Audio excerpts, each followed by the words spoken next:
Yo, what's going on YouTube? 0088 here, and today we are going to go through this whole Jonathan Majors incident. He's officially been found guilty and convicted of assault and harassment, specifically reckless assault, which a lot of people and a lot of articles don't make clear. But I've been watching my boy Nate the Lawyer, and he went through it in detail. I recommend Nate the Lawyer's video. But I'm going back a few paces. I've never really covered this, but I wanted to cover this now since it's official. I didn't really want to say anything until it was made official. And now he's been found guilty and he's been fired from Disney, and he's no longer Kang the Conqueror. And maybe we'll talk about what Disney's going to do after we go through this and see if my boy Jonathan Major's been done dirty. At first, I was more leaning to that he did this shit, you know? And I was more leaning to that he's probably quite an aggressive dude or something. But now that I've been looking more into it, it's looking like he might be, I don't want to say he's innocent. I mean, I know he wasn't found innocent, but it might have been done dirty. But let's go through the timeline with Cosmic Wonder here of every single thing that happened. Hopefully he shows pictures. Otherwise I have to go to Nate the Lawyer's video and show that, because he shows the pictures of all the evidence. In this video, we're going to go over what was said yesterday in the closing arguments for both sides. I want to see what the hell's going on with this guy, man. Jonathan Majors, and we'll also give you a complete timeline of everything that happened, starting from his arrest, going all the way up to today, where they are in court right now, where the jury is deliberating. Now, there is the chance that they might not— Cosmic Wonder from the past, he's guilty, mate. He's guilty. not come to a verdict today. Some might believe that he's innocent, some might believe that he's guilty. A clear conclusion so I don't know the full might not be timeline reached today, although it might be reached today. And this will literally determine basically all of Jonathan Majors' future. If he is found guilty, he will face up to 1 year in prison, and his career will essentially be destroyed. It's already taken a really big hit. He's lost jobs. He's obviously been found guilty. I don't think he's going to do the whole year. I think he'll do like 6 months or something of good behavior and all that kind of stuff, you know. I'm sure he's not going to do the whole year. Been fired from agencies. So if he is found guilty and goes to prison, he most likely will not have a career in Hollywood anymore, at least not for a very long time. But if he is found innocent, and he is innocent, hopefully the hits that his career has taken so far won't be that bad to postpone the trajectory that he was on as a rising star. And hopefully, if he is found innocent, he will continue to play Kang the Conqueror in the Marvel Cinematic Universe. So let's go through everything that happened yesterday with the closing arguments and everything that has happened in this timeline since Jonathan Majors got arrested up until today. Both Jonathan Majors and Grace Jabari are accusing each other of assault. Grace Jabari says that Jonathan Majors assaulted her when they were in a private car, and she read a text message on his phone from another girl that said, "Wish I was kissing you right now." She then took his phone, and she claims that he was very aggressive with her, and he assaulted her to get his phone back, causing a fracture to her finger and a blow to her head, whereas Jonathan Majors states that she was actually assaulting him after she saw the text messages, and he ran away from her. Now, Jonathan Majors— Yeah, and there you go. You can see it clearly there that he was running away. And there's more footage where he's running away from her and she keeps trying to confront him about the phone. And now that I know the context of what she saw and everything, she's clearly like, "What the fuck was on the phone? Come back here and talk." You know, she's like saying, "Confront me. I want to confront you on this shit. Don't run away from me. I want to talk to you about what's going on your phone." That's clearly what's going on. It's a tough one, because just because she's been hit, or she's been assaulted, or she's been physically abused, doesn't mean she's not going to have the confidence to chase him down and say all that stuff. She's angry. She's probably not even caring about being hit. She's more caring about, why the fuck are you cheating on me at that moment in time, you know? Just because she's got the strength and the confidence to do that and not look like an innocent doe doesn't mean she hasn't been assaulted. That's the thing. That's the issue. So it doesn't even matter that Jonathan's running away. But what is an issue, though, is that how they didn't take her assault on him seriously. Like, just because he's not been injured, just because he might not have any bruises, doesn't mean she's not grabbing him and taking his property and, you know, pulling on his arm and, you know, at least harassing him. Maybe not assault, but she's at least harassing him, regardless of the situation of cheating and bad text messages and whatnot. Appeared in court every day of the trial. However, he did not testify. He did not take the stand. His lawyer, Priya Chaudhry, started the closing statements with his— I feel like his lawyers did him dirty, man. Like I said, go check out Nate the Lawyer's video. He's just uploaded it like 9 hours ago from me recording this video. And yeah, that video just breaks down every single thing. And yeah, the lawyers look like they didn't even go to any good arguments that would have helped him out. Like he could have got off on him claiming that he used assault, reasonable assault, because he was trying to get his property back. And apparently, according to American law, you can use a certain amount of assault if you feel like your property has been stolen from you or taken from you without your consent. And that's what happened with his phone.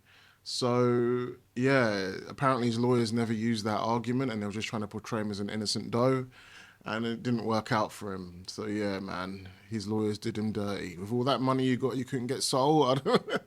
Anyway, yeah. Fear of what happens when a black man in America calls 911 came true, and now we're here. You are here to end this nightmare for Jonathan Majors. And as she was speaking, Jonathan Majors was wiping tears from his eyes. Is that what she said? She tried to use the black card. Oh my God. When she was finished speaking, her and Jonathan Majors hugged each other. In her closing argument, she painted the accuser, Grace Jabari, as a liar and stated that the evidence doesn't line up to support a case of assault. She stated that this was really about revenge partying, and this was not about assault, but about the end of a relationship, and this was revenge that Grace Jabari was taking out on Jonathan Majors. The other day, they released video surveillance footage from CCTVs on the street showing Jonathan Majors and Grace Jabari getting out of the car, Jonathan Majors trying to pick her up and put her back in the car, and then Jonathan Majors running away from her. Majors' lawyer Priya Chaudhry states that when she gets out of the car, she is not hurt at all. She shows no signs of just being assaulted, and she's even following Jonathan Majors, chasing him down the street as he tries to run away from her. She then says she then meets 3 strangers and she goes to a club and she starts partying. I don't want to laugh at this. How are you going to get caught cheating and then run away? He's proper sprinting. Man's sprinting. He's like, fuck this shit, I'm done, I'm out. And he's just running, fam. And he ran. Okay, let me not take the piss. She has a really good time. She orders champagne, and they even claim that she was smoking illegally. Basically, Jonathan Majors' team states that there is no sign at all. That's wild. So basically, after he ran away from her, she just went out clubbing and had drinks and stuff like that. What does that mean? Like strangers to Jonathan, or strangers to them, or just random people on the street? That she is hurt after this alleged assault took place. She is seen after this alleged assault out partying and having fun. When Grace Jabari took the stand, she stated that she just wasn't thinking about the pain. She was thinking about her relationship and thinking about infidelity. The fuck's MTR doing there? Why does this guy look like MTR, man? She said she went with the 3 strangers to the club to try and forget about the situation, and she did not notice any pain on her at the time because she wasn't thinking about it. But Majors' lawyer stated that if he did strike her to the head like she claimed, why was there no blood? There's no blood on her outfit, on her shirt. There was no blood in her hair at any point in time. And the 3 strangers on the street... Yeah, because she has like cuts on her ear, behind her ear. And I suppose there could be some blood from those cuts, but then not necessarily either.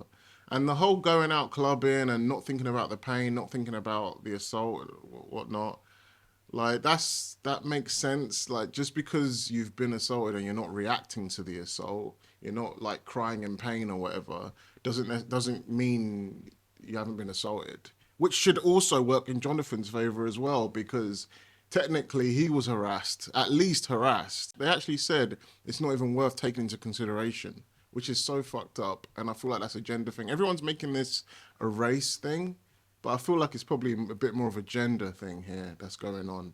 Because let's be real, if it was 2 men, if this happened to 2 men, we wouldn't even be talking about this, I don't think. 2 of them testified in court stating that they didn't notice any injuries on her when they saw her. And it was only until when they were at the club, she mentioned that her finger was hurting. She's also seen in the club brushing her hair next to her ear where she supposedly got attacked by Majors, brushing her hair in her ear like nothing was wrong at all. Majors' team then argued, oh, there he is, and he's walking off. There he is. She was talking to him and he's walking off. And he's just not even like paying no attention to her. about him calling the cops himself and telling the cops that they had gotten to an argument the night before. And they explained that he does have a fear as a black man of cops. So they argued, why would he call the cops for Grace Jabari because he knew that she was in trouble when he found her passed out, unconscious on the floor of his closet in his apartment. He called the cops because he was concerned for her. So they argue, why would he do that if he is afraid of the cops and he just assaulted her the night before? They also say, why would he tell the cops that they had an argument the night before if he was afraid of that as well? So they argue that it just doesn't make any sense. Meanwhile, Which is probably why he was convicted of reckless assault and not intentional assault. He literally was convicted of accident. He literally was, from what I can see, Jonathan Majors was convicted of being a bit too aggressive trying to get his phone back. He was convicted of doing harm to her trying to get his phone back. That's basically what's happened there. Released in court. There was a conversation recorded by Grace Jabari where Jonathan Majors is scolding her, stating that he is a great man, and you can hear Grace Jabari crying in the voice recording. There were also text messages released that showed Jonathan. What's the timeline of those recordings? We don't know when they happened. He's not really saying it. He's just saying this will come out. He might go into it in a minute if I let him talk. But the thing is, I heard those recordings and yeah, man, they sounded a bit. It's just weird. First of all, why are you recording it? Why are you recording Jonathan Majors? Are you trying to gather evidence? Now, I'm not going to be unfair because Johnny Depp did the same thing to Amber Heard. And the same way in the Johnny Depp trial, I wasn't taking what Johnny was saying in those recordings seriously. I don't know if Amber Heard recorded him, but I know he recorded her. And I wasn't taking what Johnny was saying seriously because the person who's recording you, you can't take anything they're saying to account or take it seriously in the recording because they know they're being recorded. They're trying to catch someone else out. So they're going to play as innocent as possible. But you can still use the recording for the other person because they don't know they're being recorded. So they're just being their genuine selves at that point. So you can kind of take some evidence from that. But yeah, anything she's doing, her little innocent voice, her going, I'm sorry. None of that shit matters because she's being recorded and she could be acting, you know? She could be playing up for the recording. But yeah, anything he's saying, you can sort of take into consideration. There were also text messages released that showed Jonathan Majors trying to dissuade Grace Jabari from going to a hospital in 2022 with a head injury because he said that they would think that he did it. But his defense team argues that this was simply him as a black man being afraid of the cops and being afraid of being accused, which they say is now happening. But Grace Jabari's team argues that she is not a liar. She has no reason to lie. They say that she chased Jonathan Majors down the street because she needed closure on what she just saw. They also state that this other evidence that was released, the voice recording of him scolding her and the text messages stating that he didn't want her to go to the hospital, can't be treated as isolated events, and that they show that Jonathan Majors was abusive in the past, even if it was. So she's got a head injury and she's going to go to the hospital. And Jonathan Majors says, don't go to the hospital because they'll think I did it. But how does that confirm that he actually did do it, though? To be fair, I did read the messages like a long time ago, but I can't remember what the hell they said. I don't know if he actually hit her or not.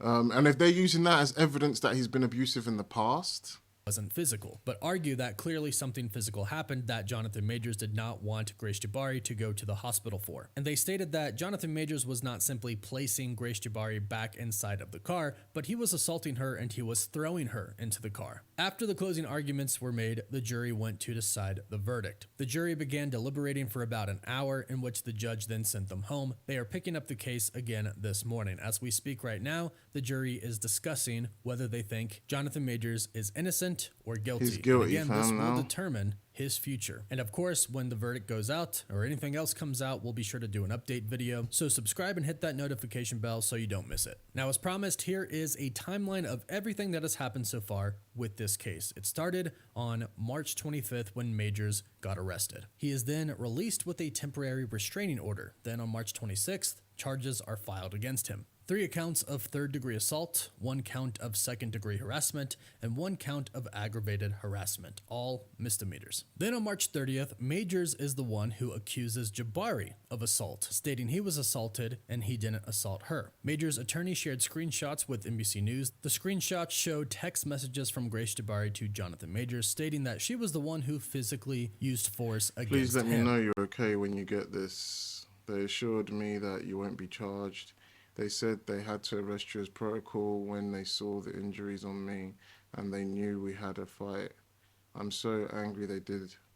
And I'm so sorry you're in this position. We'll make sure nothing happens about this. I told them it was my fault for trying to grab your phone. I will only just go out of the hospital. Just call me when you're out. I love you. Hospital. But how are you going to go clubbing and then go hospital? It doesn't make sense. They just called again to check on me, and I reiterated that how this was not an attack and they do not have my blessing on any charges being placed. No one gives a fuck what you want, girl. If you're a woman and they think you've been hit, you ain't got no say anymore. I read the paper that they gave me about the strangulation, and I said point blank this did not occur and should be removed immediately. The judge is definitely going to be told this. She ensured this to me. I know you have the best team and there's nothing to worry about. I just want you to know that I'm doing all I can my end. I also said to tell the judge to know that the origin of the call was to do with me collapsing and passing out, and your worry as my partner due to our communication prior out of care. She promised all will be relayed. What is this crap, man? Like, where's his messages? Did they delete his messages? Did he show these messages? Man, I remember now, these messages came out and it made him look really bad. She also disavowed Made any her look like allegations that he'd done anything sorry to her wife. and confirmed that Mr. Majors called beaten 911 wife. because of her mental condition. On April 27th, the court issued a full restraining order for Grace Jabari against Jonathan Majors. Then on May 9th, Jonathan Majors made his first court appearance via Zoom. His lawyer then on that date said that this was explicit and implicit bias, stating that it was racial bias that permeates the criminal justice system, in which she called the prosecution of Majors a witch hunt. Majors did not testify in his defense at that time. Then on June 21st, Jonathan Majors went to the police to make his own allegations against Grace Jabari, stating that Grace Jabari was the attacker and attacked him. And his lawyer Priya Chaudhry showed them video and photo evidence showing the attacks, as well as evidence that Majors was allegedly victimized, such as torn clothing. And from there, the trial would get delayed and delayed many different times. Then on October 25th, Grace Jabari was actually arrested. She turned herself in for prosecuting following Jonathan Majors' cross-complaint against her that she was the assaulter. However, on October 26th, Grace Jabari's case is closed. The Manhattan District Attorney's Office said that it would not prosecute her and that the allegations against her— She turned herself in. District Attorney's Office said that it would not prosecute her and that the allegations against her lack prosecutorial merit. Then on November 29th, the official trial began. The judge rules to not dismiss the case, and then on December 5th, last week, opening statements begin, the trial begins, and we started to hear the testimony of Grace Jabari. She testified that she feared Majors, but that she also worried he would harm himself, stating that he used the specter of self-harm to manipulate her, in which they did show text messages in court of Jonathan Majors saying that he was going to kill himself. This would go on for a week until this Wednesday, December 13th, where a lot of evidence was released. This was the evidence that we went over in the last video. The CCTV street footage of Jonathan Majors shoving Grace Jabari back into the car, then him running away from her. It also showed her meeting the 3 strangers on the street after and going to the club, going to the bar and ordering champagne. They then released footage and the call that Jonathan Majors made to 911. They also released the body cam footage of the police officers who went to the apartment to find Grace Jabari on the floor. Then yesterday, closing arguments were made and the jury began to try and reach a verdict, in which they did not and were sent home, and now they are back deliberating this morning. Again, we'll update you if anything happens today. That's they the might whole reach timeline, a decision, huh? They might not, but either way, Jonathan Majors' future is on the line. So be sure to subscribe and hit that notification bell so you don't miss out on any of the news. You can find us on Instagram and Twitter as well, and as always, thank you all so much for watching. So that's the timeline, huh? That's crazy. So and let's look at Nate the lawyer's the bruises and stuff. Well, first of all, I don't need to play Nate the lawyer's video because I'll get it. So he was found not guilty of 3rd-degree assault, which means intentional, intentional version of third-degree assault, and he was found not guilty of aggravated harassment, which means to annoy her and to be physical on her at the same time. And he was found guilty of reckless assault, which is him putting her back in the car. He really should have just got his phone, got out of there, and just ran. He shouldn't have done all that picking up shit. But I guess he didn't even know he was recording it. And to be honest, it doesn't matter about being known you're recorded or not. End of the day, you just gotta not touch a woman. Women are untouchable. Otherwise, you're gonna get fucked. You know, like it's hard to even defend yourself. I don't even know how you would even defend yourself these days. But yeah, man, Jonathan Majors got done dirty. You know, do I think he's guilty? I don't know. It's weird because I would be based on what they're actually trying to charge him for, the actual night. I don't think he should have been convicted necessarily for reckless assault and trying to get his phone back, especially if the law says you're allowed to get physical if someone takes your property. If that's what the law says, that's what he did. And he also tried to escape from the area and get out of the area. So technically, based on the American laws, he shouldn't have been found guilty, you know, and his lawyers fucked him over basically. She's got that earmark, some scratches in her ears. I'm not going to speculate and start saying shit like she did this to herself or anything stupid like that. I think they probably just had an altercation there when he's putting her back in. That bruise on her finger is probably from him trying to grab the phone. People are saying he broke her hand, which sounds wild. Maybe he did break her finger a little bit, but I doubt he broke her whole hand, clearly. And he broke her finger trying to grab the phone back, which is possible. He could have bent it back or whatever, you know. Yeah, I think the charges, unintentional assault is right, but based on the other law, which is you're allowed to get your property back, where does he say that now?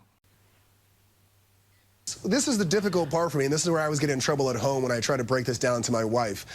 What I didn't like about this defense is they didn't focus on what is called Penal Law 3525. It's the ability to use force to stop a larceny or theft or criminal mischief, the damage of your property. And I always go back to this analogy that I've said multiple times in ABC.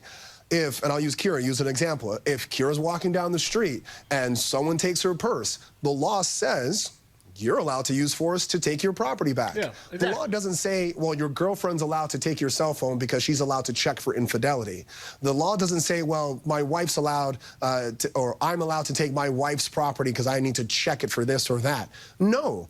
To me, this broke down to Grace Jabari stealing property and Jonathan Majors using force. Now, the question is it appropriate force to take back his property? But that seemed to be an argument that was missed completely in this trial. I'm not sure quite why. For the most part, they really focused on, can you believe that these injuries actually occurred in that vehicle when Grace Jabari then went off drinking with these new friends that she saw, that she supposedly bumped into a wall, supposedly bounced her head off of the DJ booth, was smoking with a cigarette. Was her finger really broken? Was her ear really scratched? That's where this case really focused. It didn't focus on, is any person justified of using force to take back their property? That's crazy, man.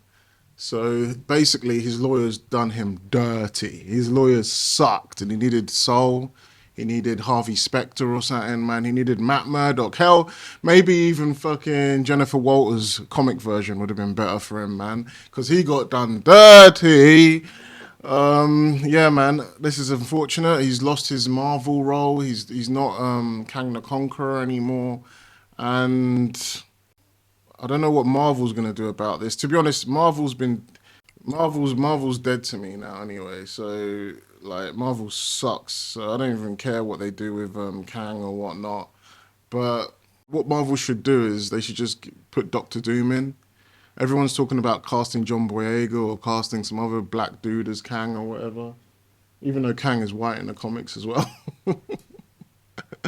Well, to be fair though, in Earth's Mightiest Heroes cartoons, he looks like a black dude, and even that blue mask that he has looks like a black dude. So I don't even care about that. But the thing is, was Disney fair to get rid of him? Right, and they held on to him for a long time. I've seen some people on the other side complaining that, oh, why didn't you hold on to Johnny Depp this long? Which is true, I suppose. They say it's a race thing, but I'm hoping Disney, rather than it just being a race thing and they're just trying to hold on to Jonathan Majors because he's black, I hope the reason why they held on to him was because they learned from their mistakes with Johnny Depp, and they realized that we can't just fire people just because they've been convicted. I mean, let's look at Justin Roiland. He just got accused and he was fired as well. And let's look at James Gunn. He didn't even have any kind of law issues. It was just some gross jokes he made on Twitter and he got fired immediately. There's evidence of lots of companies doing this, and maybe Disney's learning with Jonathan Majors by not firing him immediately. But now they fired him over a misdemeanor kind of thing, the unintentional assault, where he according to the jury, he accidentally harmed her trying to get his phone back, even though that's illegal to do, according to law, from what Nate the lawyer said. But yeah, man, I don't know. What do you guys think in the comments below? Let me know. That's the end of an era for Jonathan Majors' career. I don't know if he can make a comeback. This is crazy. Do you guys think race is involved here? I think it's more of a gender thing than a race thing, because it's so obviously a gender thing. Because let's be real. If this was a man, I'm pretty sure this wouldn't be a big deal unless that man really pushed to push charges, you know? This probably would have just been a normal night. But I don't know. Maybe I'm wrong. You guys let me know in the comments below. Yeah, man. This is fucked up. Yeah. Anyway, if you like my video, please give me a like, subscribe, hit the notification bell for notifications, and I'll see you again soon. Peace.